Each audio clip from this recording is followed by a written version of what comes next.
আমরা গোটা বাংলা তো গোটা পৃথিবী যখন আরজি করের ঘটনা নিয়ে রাস্তায় নেমে প্রতিবাদ জানাচ্ছে, এই তৃণমূলের শাসনে দুষ্কৃতীরা তারা কিন্তু নিজেদেরকে বদলাচ্ছেন, কেননা তারা ভালোভাবেই জানে যে এই সরকার এই সমস্ত দুষ্কৃতীদেরকে রক্ষা করে। আমাদের মুখ্যমন্ত্রী তিনি গুন্ডা কন্ট্রোল করেন, কিন্তু নোংরামিগুলো দিনের পর দিন বেড়ে চলেছে, কোনোটাই কন্ট্রোল করতে তিনি পারছেন না।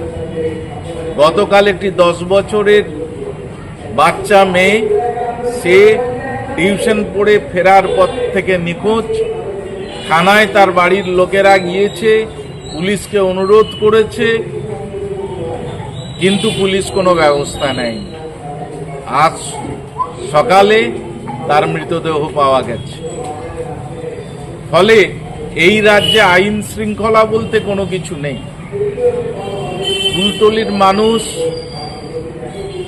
তারা কিন্তু থেমে থাকেননি, তাদের বিক্ষোভ, স্বতঃস্ফূর্ত জনরোষ আছড়ে পড়ছে। আর আমরা কাঁথির মানুষ সেই পরিবার এবং সেই সব মানুষদের সঙ্গে সঙ্গে আছি।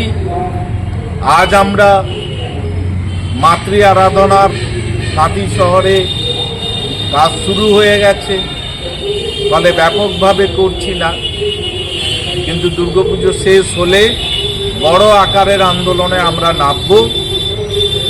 আজ আমরা প্রতিবাদ শুরু করলাম এখানে, জয়নগর কুলতলির মানুষদের সঙ্গে আমরা আছি, এইটুকু বোঝানোর জন্যই আমরা ছোট্ট আকারে হলেও প্রতিবাদের কর্মসূচি কাঁথি সাংগঠনিক জেলা ভারতীয় জনতা পার্টি তারা শুরু করলেন।